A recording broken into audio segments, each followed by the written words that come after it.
Week 6, problem 9. Consider the circuit shown in the figure below, where capacitance 1 equals 3, capacitance 2 equals 6, and delta V equals 24.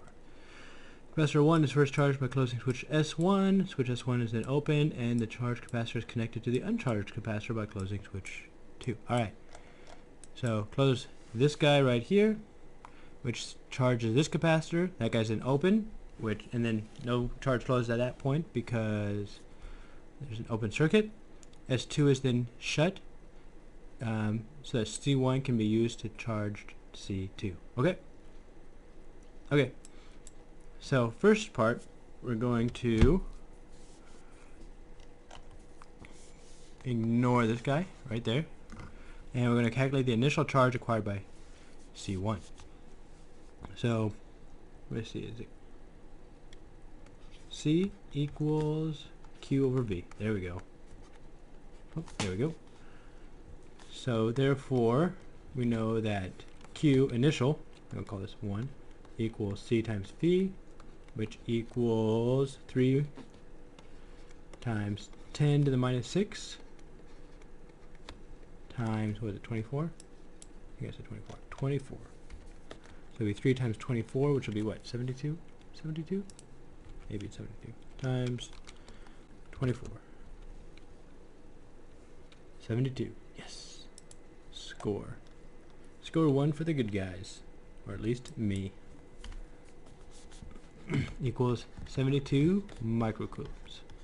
Okay? Got it.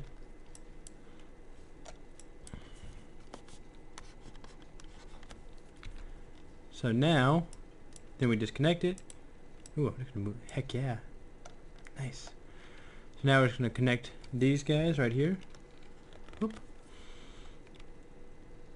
And we're gonna see, so what's gonna happen here then is, I'm gonna draw some pictures. We're gonna store up a whole bunch of pluses up here.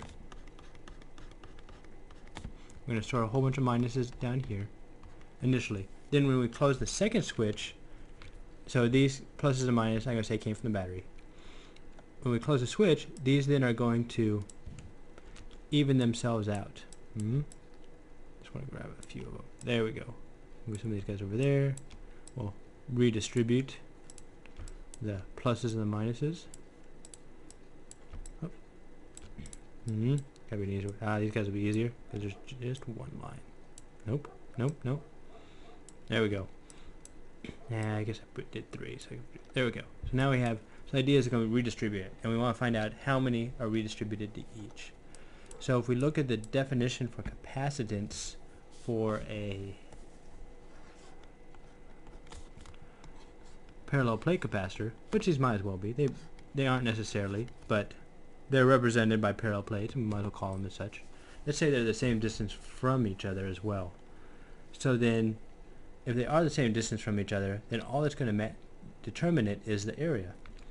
So the goal of all the positive charges is going to be to get as far away from the other positive charges as possible. So if you have a much bigger surface area, you're going to attract more positive charges because they'll be able to get away from each other more so than if they had a small surface area. And that's all that this capacitance then represents. So if you have a high capacitance, then you will have a high area, possibly assuming a parallel plate capacitor and the same distance apart from each other, which we might as well assume. So a higher capacitance is going to mean they have a higher number of charges that they can hold. So higher capacitance will mean they have more area for more charges to stay away from each other. So we have 6 and 3, and we have a total of 72 microcoulombs of charges to distribute. So the way we're going to distribute this, that was convenient, is we're going to distribute to the small capacitor C1 3. So I'm going to just do it as a ratio 3 over 3 plus 6. So this is the total capacitance available, which is equivalent to saying the total area available on the capacitors, and then we're going to multiply this by the number of charges we have available to distribute. So simplifying this, this is going to be 1/3. So 72 divided by 3. Oh, that's going to be 20. Is that going to be 24? That's going to be 24. Interesting. Interesting. So we're going to have 24 on C1, and then we're going to have 6 over 3 plus 6 times 72, which is then going to give us 2 times 24, which will be 48. So calculate the final charge on each capacitor. Q1 will be 24 plus 48. And the idea is we got the initial charges from the battery, which then went over to the capacitors, and then we distributed these charges between two capacitors. So that's all there is for that. And you can tell, I guess kind of sort of, that the charges aren't going to jump from one side to the other, because the idea is there's a separation between the two, so all the charges can do is follow the lines. Okay, that's how I would approach this one, and yeah, that's how I'd go for it. If you want to look at this as a hydraulic analogy, which, you know, I'd recommend it. This is a pump, it runs, it stretches this diaphragm right here.